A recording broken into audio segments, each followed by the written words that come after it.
Bonjour tout le monde, je vous souhaite la bienvenue à notre événement Finance au féminin, conseil stratégique pour bien démarrer et croître son entreprise. Je suis très fier au nom du CEIM de vous souhaiter la bienvenue. On a une brochette d'invités absolument incroyable, des filles extrêmement compétentes en finance. Et je vais donc être très bref pour qu'on ait le plus de temps possible pour parler avec elles. Donc, un bref rappel sur le CEIM. Depuis 25 ans, on a développé une forte expertise en commercialisation. Nous aidons nos clients à cibler leur marché, développer des forces de vente. Nous organisons des missions commerciales pour nos clients. On a développé une expertise en gaming. Nous disposons maintenant d'un fonds qui est le Fonds de la Société d'investissement jeunesse qui existe depuis 35 ans, qui a aidé à l'époque Garda, Moment Factory, Bon Look, Ludi, Habitation La Prise. Et bien sûr, nous avons un club de présidente, j'ai nommé TechnoChic, qui est dirigé par Julie Hubert et notre directrice des communications, Elsa Lebé. Christian, pardon, Christian, je vous interromps. Voilà, vous aviez des problèmes de caméra. Je m'excuse. On vous voit mieux maintenant, vous ne voyez plus. OK. Est-ce que vous m'avez bien entendu? Oui, c'est bon, on vous entend, c'est juste qu'on ne vous voyait plus. OK. Alors, écoutez, je veux prendre un instant pour remercier nos commanditaires. Commanditaire Caisse de dépôt de placement, Power Corporation, Stingray Digital, Développement économique Canada, Ministère de l'Économie et l'Innovation du Québec, le CNRC, Raymond Chabot Grant Thornton, les Affaires mondiales du Canada. Alors, voilà, pour le déroulement, c'est Julie Hubert qui va s'occuper d'animer notre panel. Et pour les questions, on aura une courte période à la fin de la séance. Donc, sans plus tarder, je vous présente nos invités. Geneviève Boutillier, vice-présidente moyenne entreprise et investissement durable. Geneviève est un de nos meilleurs cerveaux en finance à Montréal, une feuille de route impressionnante. Elle s'implique en développement économique depuis plus de 20 ans. Au CEIM, elle est au conseil d'administration. Elle a travaillé avec PME Montréal aussi sur le conseil. Bienvenue, Geneviève. Emmanuelle Héroux est directrice aux investissements avec les fonds régionaux de solidarité. Je connais bien Emmanuelle. Emmanuelle est une deal maker, puis j'ai pu constater son efficacité dans plusieurs dossiers. Bienvenue, Emmanuelle. Séverine est PDG de Evol. J'ai connu Séverine Labelle dans ses capacités de vice-présidente stratégie, affaires publiques à la Chambre de commerce. Plus tard avec Femmes Essor. Séverine a dirigé un pivot avec Femmes Essor vers Evol, puis il nous en parlera. Donc, merci Séverine pour ton implication avec les femmes en affaires. Judith Malenfant a un long et prolifique parcours en finance avec la Banque Royale, la Banque nationale d'Investissement Québec. Elle est une des directrices les plus seniors du réseau PME Montréal. Bienvenue avec nous, Judith. Et notre entrepreneur, Julie Hubert, qui est fondatrice de Workland. C'est un role model pour beaucoup de femmes entrepreneurs à Montréal. Workland joue évidemment un rôle clé dans le recrutement, qui est un mot de tête pour tout le monde. Alors, écoutez, je me retire et je vous souhaite une belle table ronde. Merci beaucoup, tout le monde.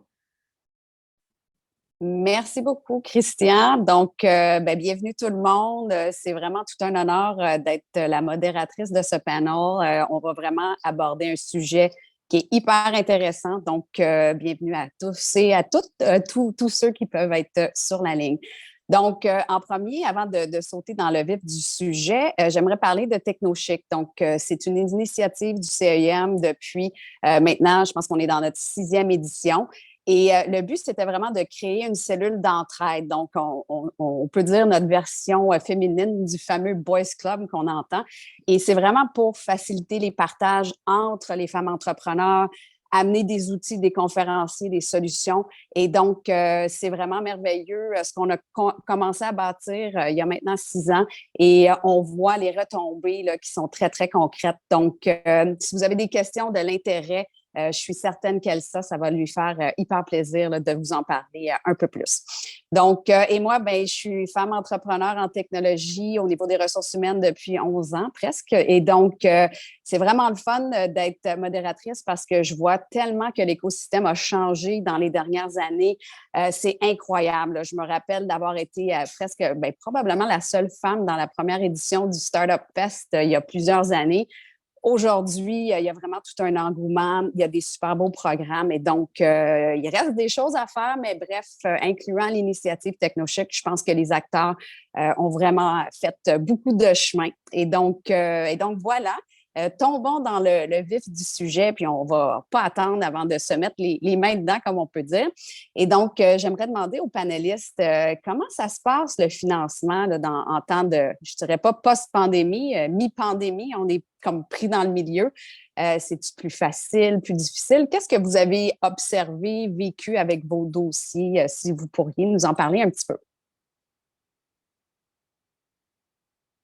Ben moi, chez PME Montréal, on a été sur la ligne de front avec les aides d'urgence COVID des paliers fédéraux et provinciaux.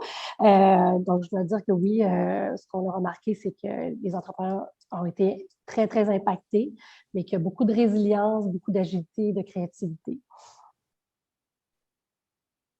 Je dirais même chose au niveau de la caisse de dépôt. C'est un monde dans lequel il y a beaucoup plus d'incertitudes qu'il n'y en a jamais eu. En même temps, c'est ce qu'il y a de beau avec les entrepreneurs. C'est des gens qui sont capables de vivre dans l'incertitude. Donc, c'est certain qu'au niveau de la modélisation, de la compréhension, puis on en parlait tantôt entre nous, mais tout ce qui est l'inflation au niveau du coût des matières premières, d'énergie, la main-d'œuvre, c'est toutes des choses qu'on analyse de façon beaucoup plus approfondie. Mais il y a toujours du financement pour des beaux dossiers, même dans des contextes comme celui dans lequel on est. Donc, tu dirais, Geneviève, plus facile pour spécifiquement, si on parle des femmes entrepreneurs, c'est-tu plus facile aujourd'hui, en 2022, après tout ce qui s'est passé? C'est-tu pareil comme avant? C'est quoi ta perspective là-dessus? C'est une bonne question. C'est jamais facile, OK? Puis moi, je suis du côté facile là, où on offre du financement. Là, aller demander du financement, je sais que ça doit être vraiment difficile. Puis j'ai tellement d'admiration pour ceux et celles qui le font. Mais je dirais qu'il y a une conscientisation beaucoup plus grande des investisseurs. Les investisseurs veulent avoir des femmes entrepreneurs dans leur portefeuille. Puis je pourrais partager des études dans le chat, là, mais les femmes, le fait d'avoir une femme dans l'équipe de direction ou dans l'actionnariat, il y a tellement d'études qui montrent que ça va augmenter les revenus, augmenter la profitabilité, augmenter les capacités de recrutement de l'entreprise.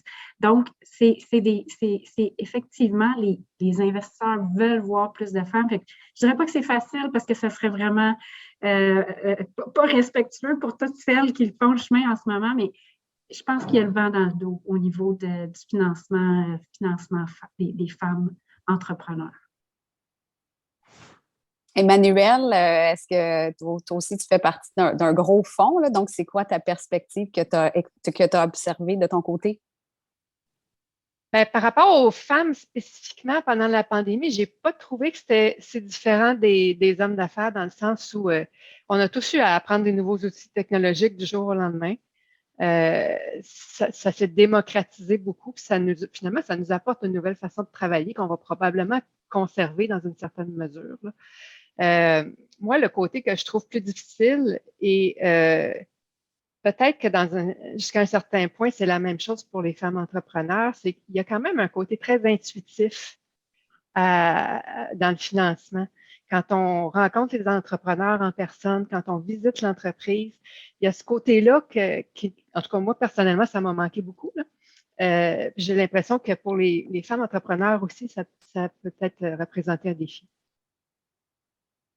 Merci. Puis Séverine, toi, c'est plus dur, autant dur, plus facile. Qu'est-ce que tu observes dans ton marché à toi? Bien, c'est certain qu'avec la pandémie, les femmes entrepreneurs ont quand même été particulièrement touchées, notamment de par le fait qu'elles sont massivement présentes dans certains des secteurs d'activité qui ont été le plus touchés par les mesures sanitaires. Donc, les programmes dont Judith faisait mention ont été quand même vraiment importants pour nombreuses d'entre elles. D'ailleurs, au début de la pandémie, il y a eu un ajustement. Plusieurs passaient dans les cracks, n'arrivaient pas nécessairement à aller chercher l'aide dont elles avaient besoin pour pouvoir passer à travers. Je pense que les programmes se sont adaptés et les entrepreneurs se sont adaptés aussi. Il y a d'ailleurs une belle étude qui a été publiée l'année dernière par le réseau Mentorat, donc l'indice entrepreneurial, qui regardait justement spécifiquement comment les entrepreneurs s'étaient sortis de cette crise-là. Et j'étais vraiment heureuse, puis pas tant surprise de constater en fait que l'étude démontrait que les femmes entrepreneurs avaient vraiment été encore plus nombreuses que leurs homologues masculins à faire un pivot, à accélérer la transition numérique, à trouver des façons différentes de relancer leur modèle d'affaires pour rester en activité. Et ce qu'on observe du côté des vols, bien entendu, les femmes entrepreneurs, c'est plus de 80% de notre clientèle. C'était jadis 100% de notre clientèle. Évidemment, il y a eu un peu une période un peu plus creuse pendant la pandémie, mais ce qu'on a vu émerger, par contre, c'est de plus en plus d'entrepreneurs, de femmes, en fait, intéressées par du reprenariat, donc nos transactions de financement pour de l'acquisition d'entreprises ont plus que triplé dans la dernière année. Donc, les femmes entrepreneurs ont su saisir certaines des opportunités qu'ont pu amener, je pense, la pandémie, notamment en termes d'acquisition d'entreprises. Et ce qu'on voit, ce qu'on observe depuis l'automne, c'est vraiment une remontée importante là, de l'activité entrepreneuriale et des demandes de financement. Évidemment, on surveille le contexte mondial actuel qui risque malheureusement quand même d'impacter notre économie puis éventuellement les entrepreneurs. Mais pour le moment, ce qu'on sent, c'est qu'il y a une très, très belle activité. Et pour répondre à votre question plus spécifiquement, Julie, là, par rapport à ce que c'est plus difficile, moins difficile, ce qu'on voit, c'est que je pense qu'il n'y a jamais eu autant de capitaux sur le marché qu'il y en a présentement pour les entrepreneurs. Comme Geneviève le mentionnait, l'ensemble des institutions, des partenaires sont très sensibilisés à l'importance du financement d'entrepreneuriat féminin. On a vu d'ailleurs plein de programmes émerger au sein des institutions financières, par exemple, pour stimuler justement l'entrepreneuriat féminin. Mais ça demeure quand même un défi. Chaque année, on sonde notre clientèle, puis il y a encore 50% de la clientèle qui viennent chez nous, qui nous disent avoir cogné ailleurs pour du financement, puis qui ont trouvé ça difficile ou très difficile de sécuriser leur financement. Donc, c'est quand même une entrepreneur sur deux là, qui nomme éprouver des difficultés à sécuriser leur financement. C'est juste le fait, Séverine, qu'un fonds comme celui dans lequel tu diriges existe, puis qu'il y a eu parce qu'elle ne le dira pas, c'est pour ça que je le dis, mais qu'il y a eu un support du gouvernement puis de la communauté des affaires, ça montre quand même quelque chose de quand même intéressant au niveau de ce qu'on vit en ce moment.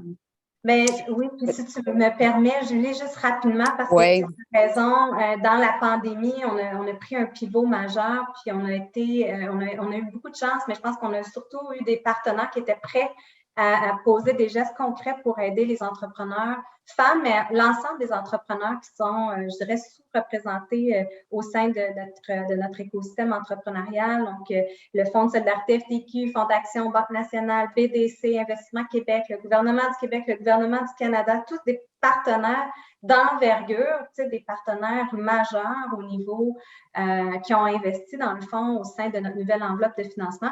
Puis la CDPQ, qui est aussi un partenaire qui nous aide avec nos activités d'accompagnement. Donc, vraiment, je pense que c'est la mobilisation de tout le monde ensemble. Puis PME, on est deux organisations qui faisons des choses similaires, mais qui travaillons aussi ensemble parce qu'en bout de ligne, si on veut changer des choses dans notre écosystème, il faut travailler en collaboration pour y arriver. Là. Je trouve que c'est un outil super intéressant parce que c'est souvent l'accompagnement que les femmes entrepreneurs recherchent au-delà du financement. Puis là, c'est très complet comme offre. Oui, ce qui est justement, Pardon, ce qui est intéressant avec l'accompagnement, c'est aussi qu'on travaille de plus en plus ensemble en partenariat, les différents bailleurs de fonds, surtout cette année là, avec ce qui se passe. J'aimerais vous entendre juste rebondir, Séverine, sur une donnée que tu as fait. Donc, 80% de ta clientèle est féminine, donc ça surreprésente, mais c'est de par la nature de ton programme. J'aimerais vous entendre pour vos programmes respectifs, c'est quoi la proportion de votre clientèle dans votre portefeuille qui sont propriétés féminines? Puis si ça ne répond pas à vos attentes ou au marché, est-ce que vous avez des initiatives pour aider à amener plus de femmes dans vos fonds? Ça m'a frappé quand on a eu la discussion la dernière fois parce que quand j'ai regardé mon portefeuille, j'en ai pas de femmes entrepreneurs dans mon portefeuille. C'est-à-dire, il y a parfois des femmes parmi l'actionnariat, parmi l'équipe de direction, mais c'est pas la personne, mon contact principal, si on veut, dans l'entreprise ou le propriétaire principal. Puis, pourtant, je regarde les prospects dans mon pipeline, si on veut, la proportion de femmes est là, il y en a plein. J'ai l'impression que les femmes, en étant plus prudentes, sont moins enclines à emprunter autant que les hommes ou à utiliser le levier financier ou à planifier pour le pire, dans le fond, au niveau de leurs besoins. Geneviève, merci. Emmanuelle, Geneviève, c'est quoi? De quoi ça a l'air de ton côté? C'est le même constat un peu désastreux qu'il n'y a pas de femmes qui sont majoritaires. Je n'ai pas d'entreprise féminine dans le portefeuille qui est à peu près là, dans l'équipe dans laquelle je gère une 60aine d'entreprises. C'est des entreprises, c'est sûr, un petit peu plus avancées en termes de taille, mais c'est quand même un constat qui n'est pas le fun à faire. Ce qu'on a fait, c'est qu'on a créé Chef de file, qui est un regroupement d'entrepreneurs, pas nécessairement des entreprises dans lesquelles on est investi, mais des entreprises auxquelles on offre de l'accompagnement, de la formation et tout ça pour justement se bâtir une cohorte pour éventuellement pouvoir investir dans ces entreprises-là. Fait que j'aurais aimé ça dire autre chose, Julie, mais dans le milieu là, du financement, plus, disons, 5, 15, 20, 25 millions d'équité, il y a très peu de femmes encore, puis j'ai tellement hâte de pouvoir financer. C'est pour ça qu'on parle aujourd'hui, c'est pour trouver des solutions. Exactement. Judith, avant que tu parles, je veux quand même ouvrir la table parce que le PME Montréal, ça fait peut-être 8 ans de ça, a été le seul organisme, malgré que mon projet était complètement fou dans ce temps-là, qui a dit, Julie, ton projet il est fou, mais on croit en toi, on va te financer. Puis sans ce financement-là de PME Montréal, je ne serais pas ici en train de modérer le panel, je n'aurais pas pu lancer mon entreprise. Donc, parle-nous de tes statistiques, mais ça fait quand même longtemps là, que vous travaillez l'entrepreneuriat féminin. Bien, en fait, nous, on accompagne, on n'est pas exclusif à l'entrepreneur féminin, on touche à tout, à tous les âges, peu importe. Mais vu qu'on est plus early stage, peut-être au niveau du démarrage et ensuite, on accompagne les entreprises en croissance et qu'on est limité quand même dans les montants de financement qu'on peut faire dans une entreprise. Donc, on les a vraiment au départ. Malheureusement, même si on est... on reçoit beaucoup de jeunes, de tous les âges, mais des jeunes. On n'est pas à la parité actuellement au niveau du financement entre femmes, hommes. Je dirais que moi, dans mon portefeuille, j'ai peut-être à peu près maximum 15 % que c'est des femmes qui lead le projet d'entreprise. C'est sûr que, bon, on a des femmes effectivement, comme Emmanuelle disait, dans l'actionnariat, mais ça reste qu'ils sont encore masculins et même dans la jeune génération. Oui, puis je me suis beaucoup penchée dans les derniers jours en préparation au panel, le fameux pourquoi. Parce que je pense qu'il y a eu beaucoup d'avancements au niveau des prêts, des subventions pour l'amorçage, pour aider startups. Puis je pense que c'est plus facile aujourd'hui pour les femmes entrepreneurs, surtout dans des volets comme hautement priorisés comme les technologies, de démarrer. Mais après ça, il y a comme le milieu là, avant des fonds comme la FTQ, puis le CDPQ. Il y a comme ce que j'appelle, moi, la vallée de la mort. Pourquoi qu'il n'y a pas autant de femmes? Puis il y a toutes sortes de facteurs qui peuvent jouer là-dedans. Un qui m'est venu à l'esprit, c'est le fait peut-être que les femmes, peut-être qu'ils ne se vendent pas assez, peut-être qu'ils ne se mettent pas assez de l'avant pour justement aller créer leur rêve puis mettre des projections. Peut-être sont un peu plus réaliste, qui est merveilleux, mais peut-être que ce réalisme-là, combiné avec une certaine prudence, je suis chef de famille, j'ai des enfants peut-être, je veux pas tout mettre à risque parce que c'est un peu un rôle de la femme là, d'être protectrice puis de s'assurer que tout le monde est correct. Donc, j'aimerais ça vous entendre. Qu'est-ce que vous pensez qui fait justement qu'on ne se rend pas à vous, là, qui semblez tout ouverte, Geneviève et Emmanuelle, à financer des femmes entrepreneurs? Une excellente question. Vas-y. C'est-tu ouvert à tous, Julie? Je veux prendre la place, là. Ce qu'on observe chez Vol, il y en a des femmes entrepreneurs.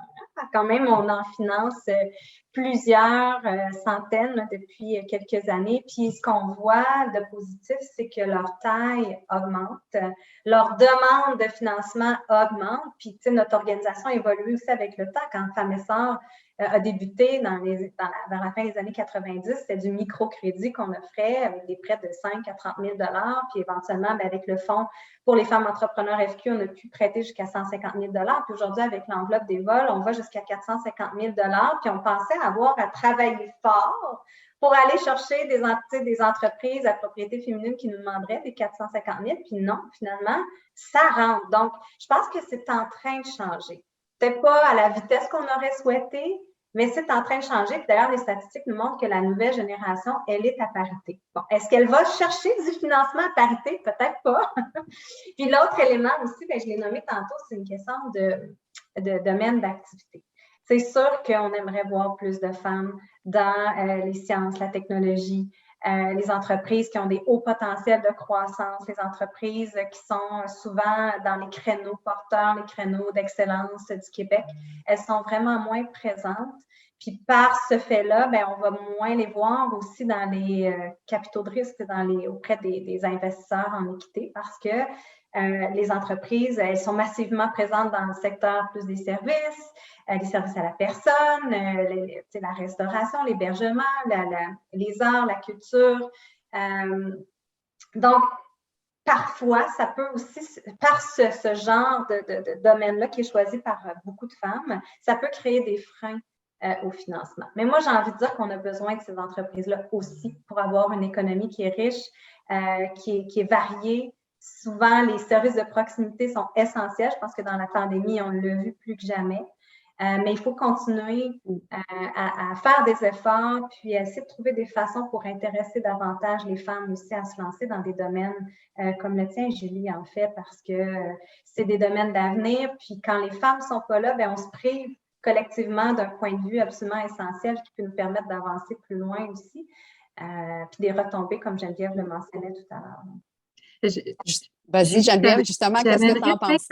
Un autre petit angle là-dessus, puis c'est vrai, on en a déjà parlé, toi et moi, de ça aussi, mais le milieu de l'investissement VC en particulier est encore très masculin aussi. Hein. Aussi. Ça, c'est pas un immense facteur, mais c'est quand même un facteur important. J'essaie de voir les derniers chiffres, là, puis c'est un peu partout, all over the place, mais c'est à peu près 20 % de femmes dans l'industrie du financement. Fait que ça aussi, dans mes temps libres, je vais voir les universitaires dans les écoles de gestion pour leur vendre le métier, pour leur dire qu'il faut que ça soit un métier de femme aussi, parce que je pense que ça aussi, ça va aider à rétablir la parité éventuellement. Emmanuelle, qu'est-ce que tu en penses? Pourquoi il n'y a pas autant de femmes qui se rendent à toi? Je pense qu'il y a une combinaison probablement de ce que tu disais. Intuitivement, j'ai l'impression que les femmes se vendent un peu moins bien dans le sens où elles vont arriver avec le scénario réaliste au lieu de présenter aussi le scénario optimiste, 3 scénarios dans le fond comme beaucoup d'entrepreneurs vont faire. Ce qui fait que le potentiel de croissance est peut-être moins mis de l'avant. C'est peut-être une approche plus prudente, mais qui peut parfois leur nuire. Ceci dit, à la base, c'est pas juste ça. J'en vois carrément moins de demandes de femmes que d'hommes et je vois moins de demandes de femmes que la proportion de femmes dans les prospects que je peux identifier. Là. Elles font moins de demandes carrément. Donc, c'est vraiment une combinaison des deux qui fait, je pense, qu'on fait moins de financement auprès des femmes entrepreneurs. Là. Peut-être qu'est-ce que ça se peut que c'est parce qu'elles ne sauraient pas comment se rendre à toi? Là? Peut-être qu'il y en aurait plus, mais ils sont peut-être moins au courant des plus gros programmes versus l'amorçage ou tu penses que c'est similaire? C'est une bonne question. J'aurais de la misère à répondre à ça. J'ai l'impression qu'on est quand même connu là, dans le marché. C'est sûr que, bon, les femmes entrepreneurs... Le tissu économique, hein, Emmanuelle, en ce moment, le tissu économique, oui. Les entreprises qui ont une certaine taille, c'est encore beaucoup masculin. Puis oui, les choses vont changer, là, mais j'aurais tendance à dire que c'est un reflet de l'économie. Puis en même temps, il y a eu quand même beaucoup de progrès. Là. Moi, je vois, si je compare avec les années antérieures, si on recule de 5 ans, 10 ans, c'est déjà le jour et la nuit. Il y a encore beaucoup de choses à faire, mais la progression, on la voit, on peut l'observer. Judith, qu'est-ce que tu en penses? Bien, là, je parlais de mon portefeuille, mais ça ne veut pas dire qu'on ne voit pas des projets aussi portés par des femmes. Et je dirais au niveau du démarrage, mes collègues qui accompagnent les entrepreneurs, on voit beaucoup de femmes travailleuses autonomes et beaucoup issues de l'immigration, si on sort nos statistiques. Donc ça, il y a vraiment, je dirais, plus de femmes à ce niveau-là. Donc ça, il y a aussi de l'espoir, c'est des femmes qui créent leur propre emploi. Et puis, pour ce qui est des projets qu'on voit, bien, il y a je veux dire, on tend à en voir quand même beaucoup. Ça ne veut pas dire qu'on les amène toujours dans notre portefeuille de financement, mais il y a des beaux projets porteurs qu'on a financés dans les dernières années qui sont des beaux succès actuellement, là. On parlait l'autre fois de Judith Fetzer, Anne-Séverine, les deux organismes qui l'avons accompagnée, Cookit. Il y a des beaux modèles féminins actuellement dans l'écosystème et je pense qu'il faut tabler là-dessus. Merci. Puis, bon, une autre question, un petit peu dans une différente direction. Donc, on parle souvent que les femmes vont développer des modèles d'affaires avec un aspect plus communautaire, redonner l'économie circulaire, l'environnement, de juste redonner à l'ensemble de l'écosystème autour de l'entreprise. Puis ça, c'est pas nécessairement reflété dans les états financiers. Même dans certains cas, ça peut même ralentir un peu l'entreprise qui, au lieu de maximiser les profits au-delà de tout, va venir vouloir créer de la valeur. Donc, présentement, est-ce que vous voyez que ça pénalise? Bien, c'est sûr qu'on est dans un modèle de profit maximal. Fait que c'est sûr qu'à court terme, ces entreprises-là sont peut-être pénalisées. Est-ce que vous voyez, que c'est vrai dans vos créneaux? Et si oui, est-ce que vous voyez comme des tendances qui amènent vers un changement à cet effet-là?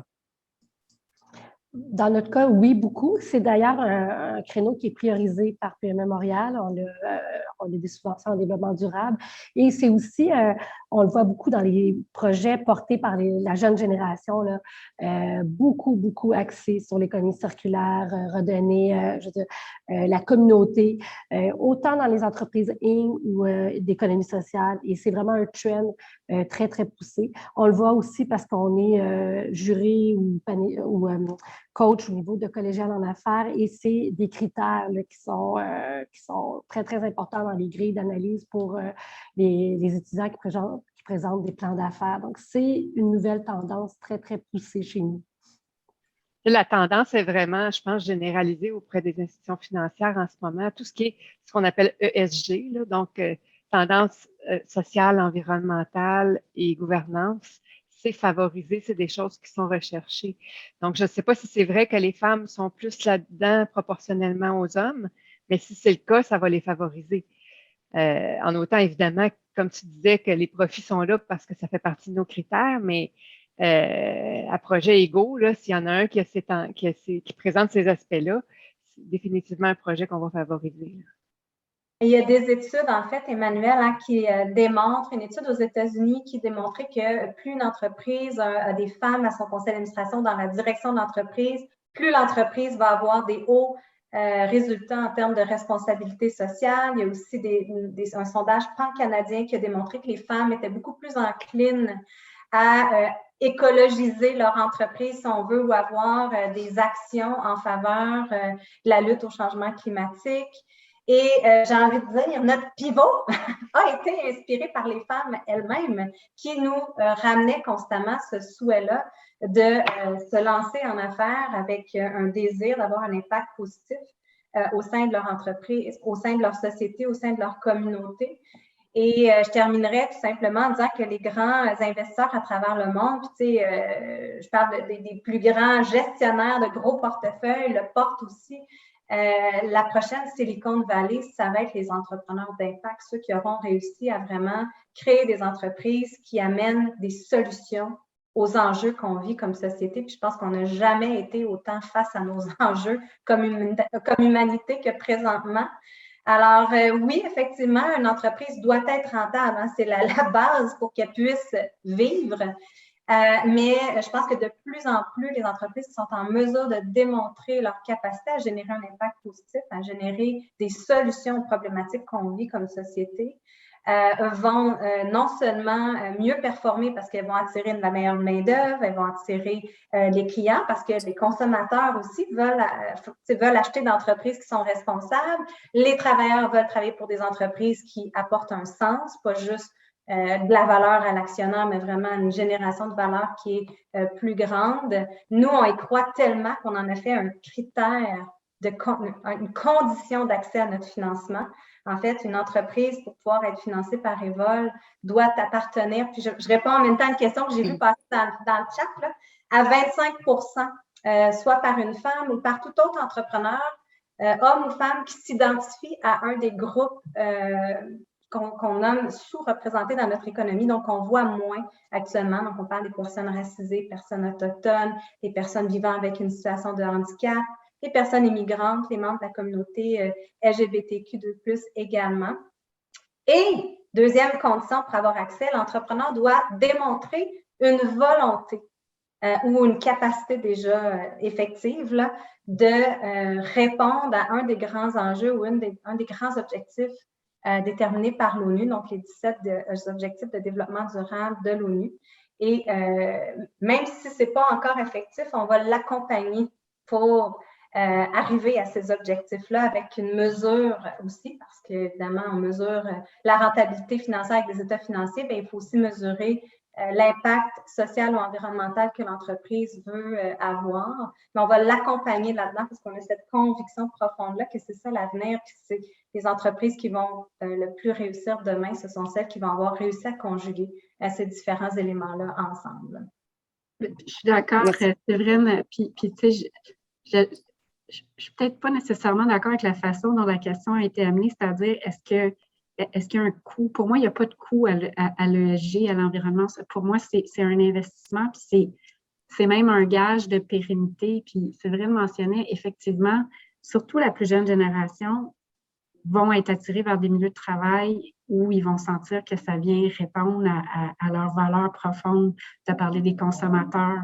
Maintenant, on voit le monde du financement aussi demander des investisseurs net zéro, c'est-à-dire qui veulent que leur portefeuille soit net zéro dans une couple d'années puis qui calculent l'impact carbone de leur portefeuille. C'est rendu une chose courante maintenant. Fait que pour moi, ce n'est pas un coût. Peut-être que tu ne maximises pas ton profit à chaque année, mais sur le long terme, c'est clair, puis conviction profonde que c'est plutôt un gage de rentabilité. Ça serait-ce que pour la rétention des employés, hein, parce que c'est tellement un enjeu maintenant. Tout le monde cherche des employés, puis je pense que une des meilleures solutions, c'est d'être capable de créer un sentiment d'appartenance qui passe souvent par ça, les ESG, surtout auprès des plus jeunes.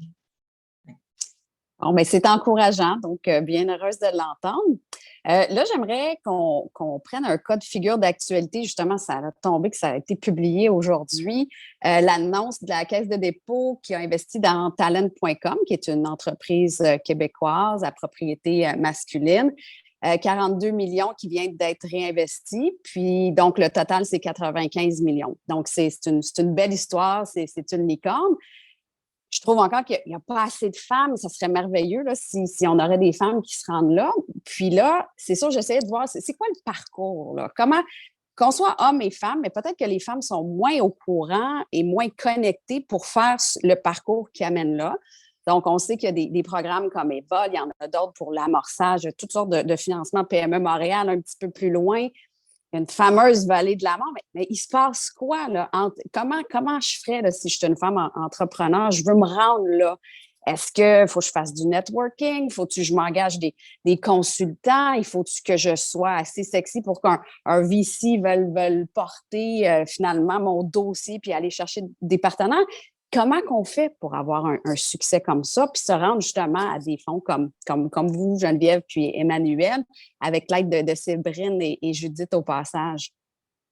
Bien, moi, je dirais que c'est aussi une équipe. On parle de femmes entrepreneurs, là, mais c'est souvent un projet, c'est porté par une équipe de promoteurs qui sont complémentaires, qui ont des forces et qui sont capables de créer un buzz, d'aller chercher de la clientèle, de prouver que leur produit, leur service comble un besoin puis qui est sexy. Donc, c'est un amalgame de plein de choses, mais c'est rare que c'est une personne seule. Donc, c'est de s'entourer de bons alliés, des collaborateurs.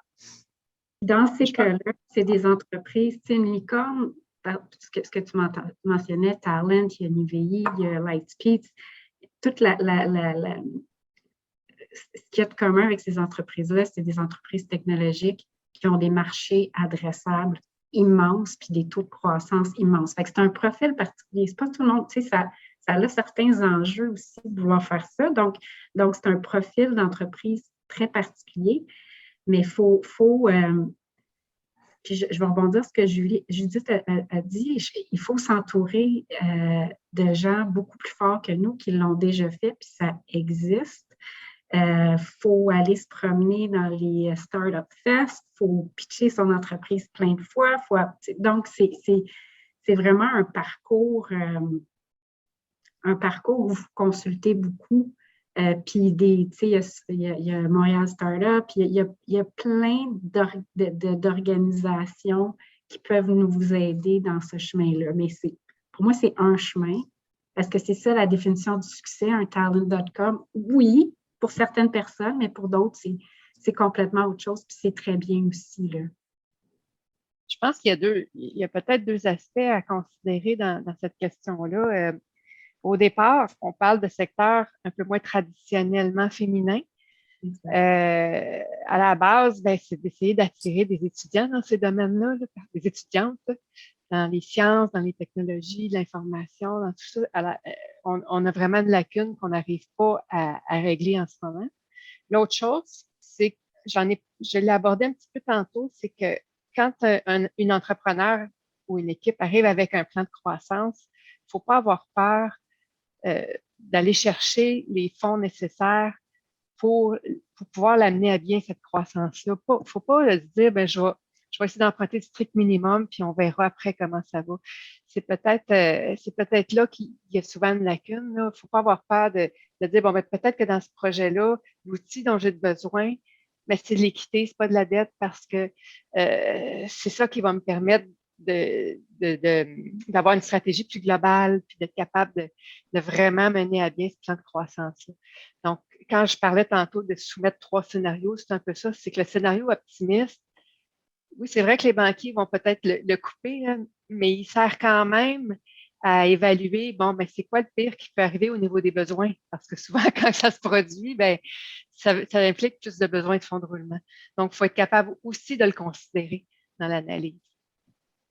Le nombre de fois où on rencontre des entrepreneurs qui nous disent « Ah, tu sais, je veux pas trop emprunter, j'ai déjà de l'argent, ou tu sais, j'ai du love money, ou j'ai ma maison, j'ai ci. » Puis le nombre de fois, on dit « Non, justement, c'est quand tu as de l'argent qu'il faut que tu ailles en demander. » C'est pas quand t'en as plus.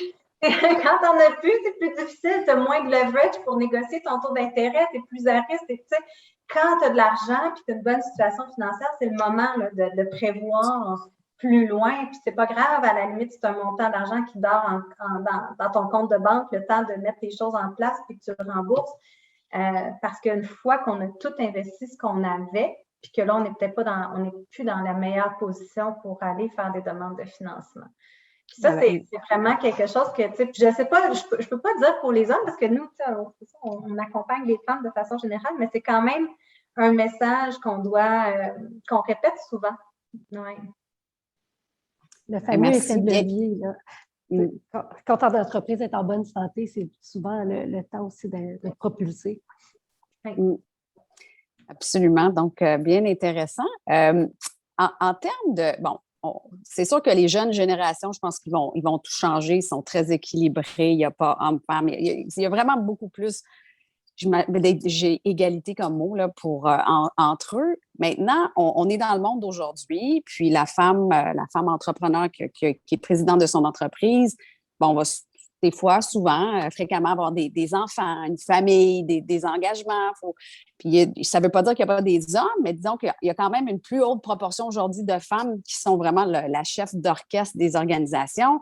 Donc, on parle, si on veut faire des licornes, des talent.com ou même de croître l'entreprise, à un moment donné, quand on a épuisé le volet amorçage, les subventions gouvernementales, là, on tombe plus dans, il faut faire du networking, il faut vraiment développer son réseau, il faut présenter, puis être un peu partout, mais en même temps, la femme ne part pas un peu avec un strike, comme on dit en anglais, ayant tout ça à faire. Et donc, comment est-ce que vous êtes d'accord avec ça dans le monde d'aujourd'hui et non pas le monde de demain? Et qu'est-ce qu'on peut faire justement pour faciliter ça, justement pour augmenter les statistiques et le nombre de femmes, là, justement, qui se rendent quand ils le souhaitent à des cas de succès comme ça? Ben, Julie, je pense que c'est ce que tu dis a tellement de sens, dans le sens que il faut faire le réseautage, même si c'est pas, faut trouver le temps. Je sais que c'est difficile et c'est moins naturel, mais il suffit d'avoir une personne sur ton parcours qui croit en toi, qui a des fonds, qui va te donner ta première chance, qui va te donner ton premier contrat. Puis ça, ça n'arrivera pas si tu restes chez vous. Fait que il y a des groupes, je parlais de chefs de file tantôt, que je connais parce que c'est lancé par la CDPQ, mais il y en a plein d'autres qui existent aussi. Puis l'autre élément, des groupes, des fois, peut-être c'est trop exigeant, en tout cas pour toutes sortes de raisons, mais approchez les femmes qui vous inspirent. Je l'ai vu souvent, des jeunes entrepreneurs là, appeler des Christiane Germain. Je ne pensais pas tantôt, c'est vrai, on a une femme entrepreneur dans notre portefeuille, une Christiane Germain les femmes qui ont réussi veulent aider les plus jeunes. Fait j'ai vu des femmes prendre du temps puis je vous encourage à le faire. Moi, je le fais aussi, du mentorat pour les plus jeunes, puis ça me fait tellement plaisir d'avoir ces conversations-là. Les femmes veulent aider les femmes. Ayez pas peur de les approcher. Vous allez être étonnés de l'ouverture et de la générosité de ces femmes-là. C'est surtout que de nos jours, là, il y a tellement de moyens de faire du réseautage. Tu es prêt à la maison parce que tu as des enfants. Bien, maintenant, on a plein de plateformes, puis tout le monde est prêt à les utiliser parce que tout le monde a dû apprendre à les utiliser. Donc, si tu ne peux pas aller dans un cocktail, mais il y a moyen de faire autrement. Là. On parle de maillage, souvent, nous, dans le réseau PME, on a cette chance-là de créer beaucoup d'événements, mais de faire des maillages entre notre écosystème. Et ça fait des grands succès, c'est aussi de mettre en relation divers promoteurs ensemble. Il y a aussi le mentorat, aussi, Réseau M qui donne accès à du mentorat pour presque gratuit, je dirais même. Donc, c'est de ne pas hésiter, comme Geneviève disait, de cogner à la porte, de solliciter des gens inspirants, effectivement. Puis, si je peux juste sauter sur le point, Geneviève, pour l'avoir vécu, il n'y a pas juste, oui, les femmes veulent aider les femmes, mais il y a aussi beaucoup d'hommes qui ont envie d'aider les femmes entrepreneurs, là, puis il y en a tellement d'exemples dans mon propre parcours, fait que je pense que dans ce cas-là, ce n'est pas une question de sexe, mais la question, c'est d'oser. Puis moi, je dis tout le temps, le pire, c'est qu'ils ne me répondent pas, ils me répondent non. Mais d'habitude, les gens sont toujours très, très sympathiques, là, même dans le refus. Ouais. Puis il y a un point que tu viens d'aborder, c'est que c'est une chose aussi quand on a des critères. On le veuille ou non, on a des critères comme institution financière. Puis quand une entreprise, un entrepreneur, on lui dit non. J'essaie toujours de trouver d'autres options à explorer. Peut-être que tu pourrais approcher tel organisme ou tel autre. Parce que au lieu de dire non, mais ou il est juste trop tôt, parce que c'est souvent juste ça. C'est qu'on est un peu trop tôt dans le stade de l'entreprise pour que moi, je puisse intervenir. Mais à ce moment-là, en ayant un réseau, on est capable de les aider, puis on a envie de les aider, ne serait-ce que pour pouvoir continuer la relation, puis peut-être être capable d'intervenir plus tard. Là. J'ai juste envie de faire du pouce sur tout ce qui a été dit. Le réseautage, c'est malheureusement effectivement quelque chose qui est parfois mis de côté par certaines femmes, notamment pour des raisons de conciliation de travail-famille, ce qui est tout à fait compréhensible. Mais effectivement, on le voit, les entrepreneurs les plus connectés sont souvent aussi ceux qui vont avoir plus de facilité à développer et à faire croître leur entreprise. Les hommes ont été très bons à créer des réseaux de solidarité entre eux. Je pense qu'ils sont effectivement ouverts à être très solidaires et à aider les femmes. Si c'est intimidant pour les femmes, bien, c'est correct aussi de commencer avec du réseautage plus avec les femmes. Le Réseau des femmes d'affaires du Québec en offre. Chez Evol, on en a un peu aussi. On a mis aussi en place des cellules de co-développement, donc du réseautage en plus petits groupes, puis avec des relations qui se développent à plus long terme d'entraide entre les entrepreneurs. C'est aussi une autre façon de développer son réseau d'entraide. Mais éventuellement, c'est important aussi de sortir du milieu des femmes puis d'aller se mêler au reste de la société. Puis là, les chambres de commerce sont utiles également. Donc, les occasions sont nombreuses. Puis c'est vrai qu'on peut avoir l'impression d'être allé perdre une soirée en allant dans un cocktail, puis on ne revient pas avec des contrats signés normalement à toutes les fois, mais à force de recroiser les mêmes gens, on se constitue une forme de réseau social qui devient aussi une forme de tissu ou une forme de filet protecteur quand c'est plus difficile pour l'entreprise. C'est le fun d'avoir des gens dans notre réseau de contacts qui sont là pour nous aider. Donc, c'est vraiment, moi, j'encourage effectivement les femmes entrepreneurs, les hommes aussi, à cultiver ce réseau-là. Merci. Non, c'est encourageant.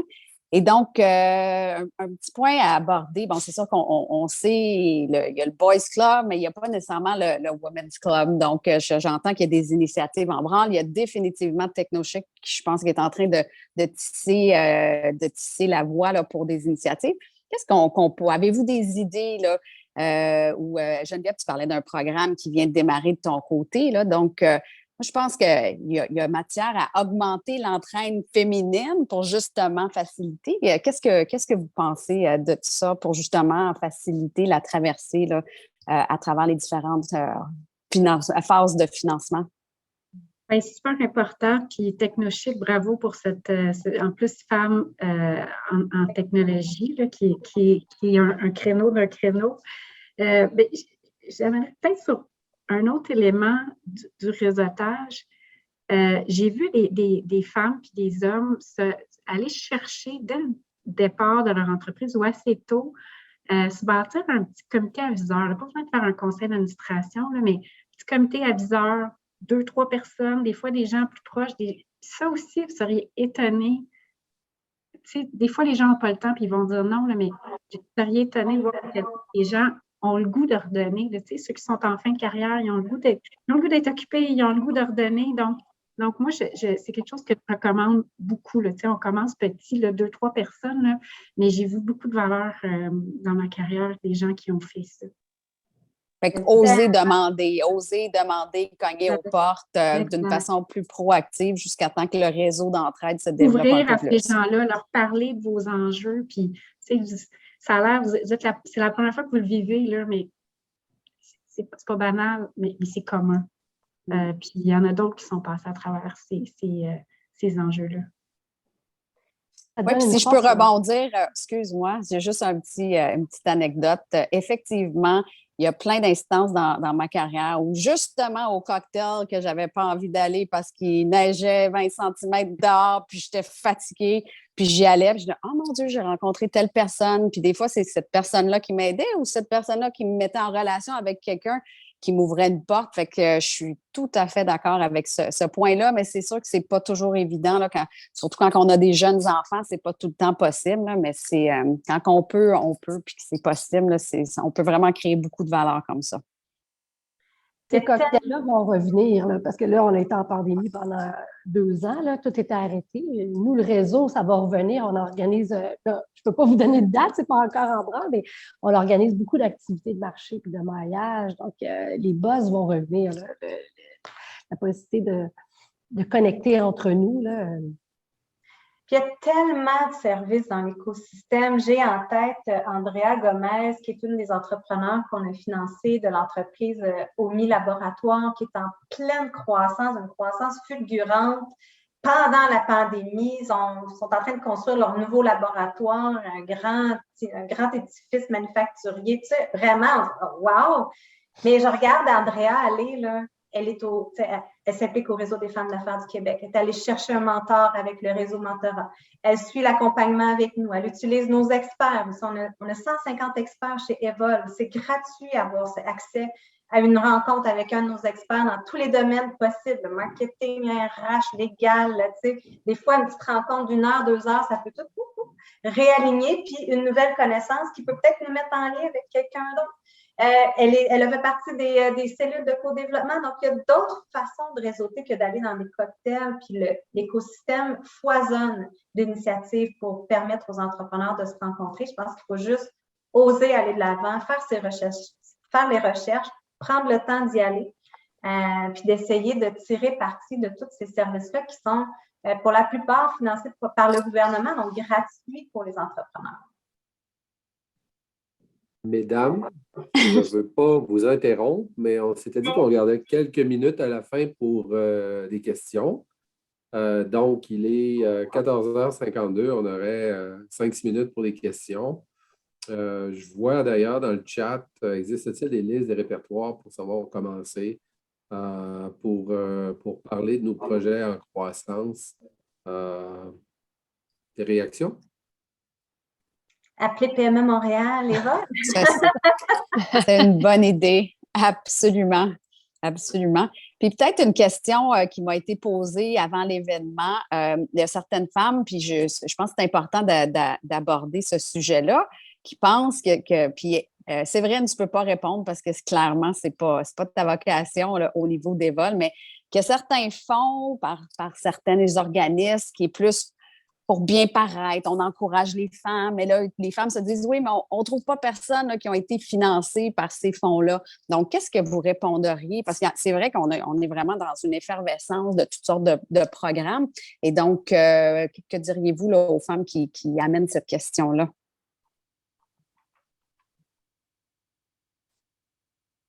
Pas toutes en même temps, par contre.